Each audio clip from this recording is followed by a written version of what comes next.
Hare Krishna Maharaj. Thank you for sparing some time for me. I had some questions for you today. I would love to hear your answers. I would very much like to hear how you first came to Krishna Consciousness.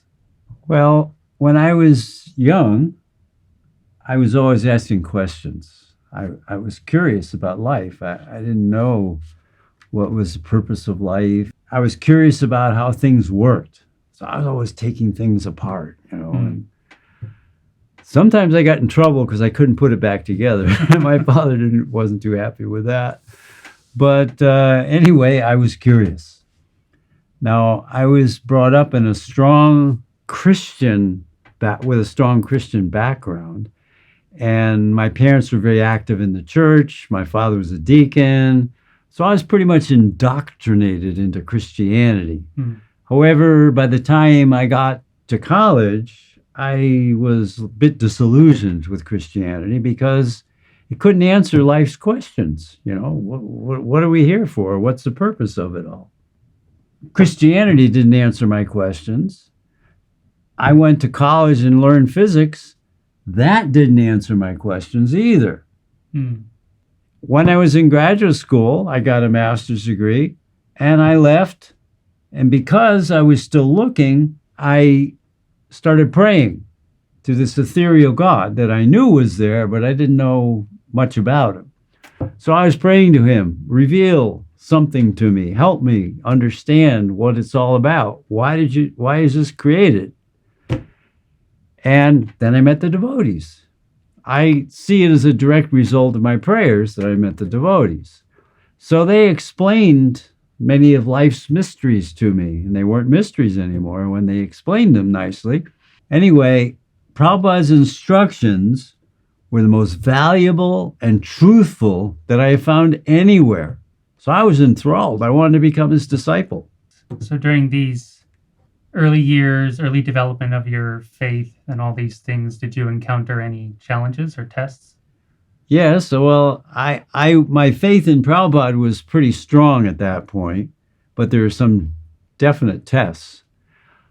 I had been in grad school under a NASA fellowship, and we were researching aeronautical aspects of space flight and radiation in space as it would affect the astronauts. So I was pretty indoctrinated in the whole NASA scenario. I saw Neil Armstrong take what I assumed at the time was actually one giant step for mankind when he stepped on the moon. I watched it, I thought, live. But after some time as a devotee, I learned Prabhupada said that they didn't go to the moon. And I thought, oh, this is a contradiction. All my training and so much of my experience is that it's a reality they went to the moon. And here my guru, who I have developed so much faith in, is saying they didn't go to the moon. So this, for me, was indeed a dilemma. So I deferred judgment on this because you just can't understand things completely without complete knowledge. Some years later, Srila Maharaj was on a morning walk with Srila Prabhupada. When he revealed, he suddenly stopped and started speaking. It was near the Krishna Balaram tree in Vrindavan. He said, maybe they did go to the moon. And all the devotees' mouths are, oh no, what is this? Prabhupada said that I'm simply kicking on the face of these scientists. They're cheaters. How are they cheaters? They say they can make life, but can they create life? No. They can't even make a grain of rice. They can build a 747, but they can't make a mosquito. They have imperfect senses. They're subject to illusion. They have a cheating propensity, and they make mistakes. Brahma, Pramada, Karnapata, Vipalipsa. It's the Sanskrit for this verse. These are 4 defects of all humans. So the scientists also have these defects. So any science that they conceive is defective. It can never be perfect. You can never arrive at the supreme absolute truth by your speculation.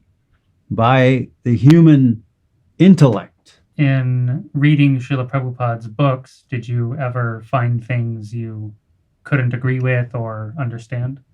Yes, in the fifth canto of the Bhagavatam, it describes the structure of the universe. One of my godbrothers left Krishna Consciousness because he couldn't buy the Bhagavatam's presentation of this. And I saw where there is one description, it's a two-dimensional description of the universe, and there the planets are aligned such that it appears the sun is closer to the earth than the moon. Now we know, obviously, that's not true. Modern astronomy confirms this. But then how is it possible? Well, when you look a little further, there's a three-dimensional description which describes the structure of the universe properly, so there isn't any discrepancy. So how are we to understand these fantastical things in the Vedas or Gaudiya Vaishnavism? Many religions or philosophies of life present things that are not easily understandable. Even in Gaudiya Vaishnavism, look at Ganesh, one of the demigods. He has an elephant head. Yes. How is this possible? Within our understanding, such a thing is impossible, unknown. Yes. The Bhagavatam's explanation of the solar eclipse is that Rahu is devouring the sun. A disciple of Saraswati Thakur claimed this is merely a metaphor. It's not reality. Srila Maharaj countered that this shadow has personality. It's called Rahu. And that personality, Rahu, is eating the sun. If it's a personality, it has consciousness. Yes. And then from that, it is deduced that everything has consciousness. Srila Bhaktisiddhanta heard what Sridhar Maharaj said, and he said, this is the correct Siddhanta, yes. From the perfect world, the perfect knowledge comes free from these four defects. So if it's free from these defects, then it is the truth.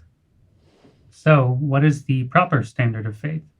One of my godbrothers told me personally, he said, Prabhupada can create planets. Well, I didn't believe him when he said it. Even though I was a very new devotee at the time that that devotee said that.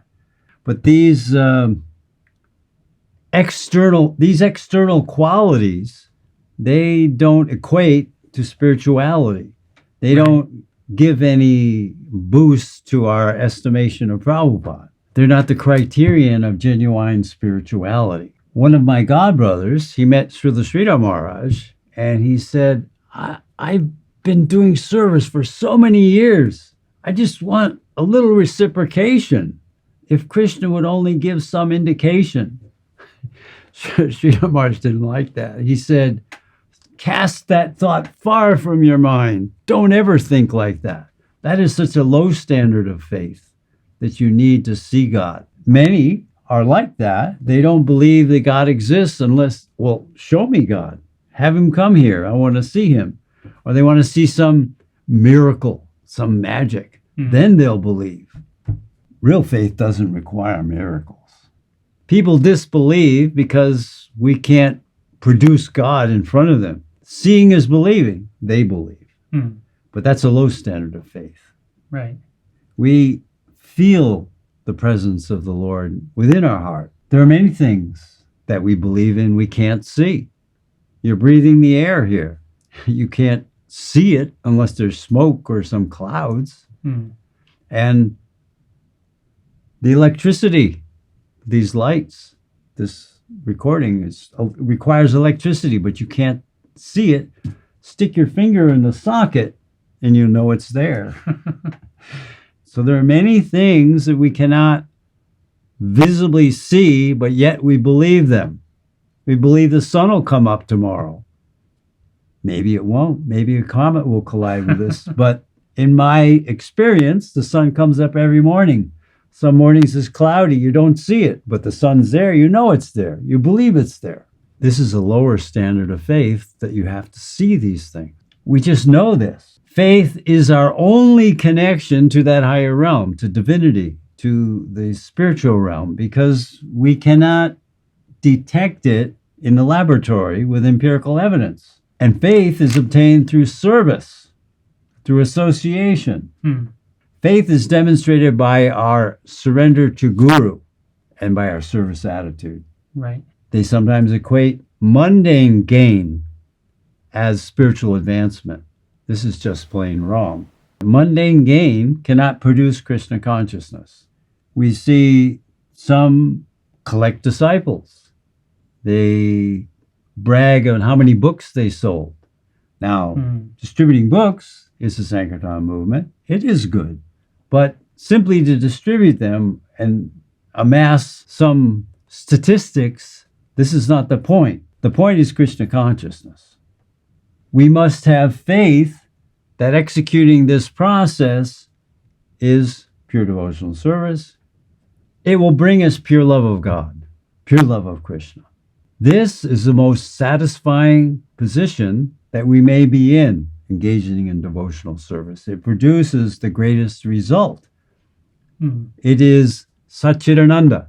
It is eternal, blissful, and full of knowledge. This material world is temporary, full of ignorance, and a lot of pain. The choice is obvious. There's no contest. We choose the spiritual path. Yes. Jai Maharaj, thank you for Hare your Krishna. answers and your time. Hare Krishna. Hare Krishna.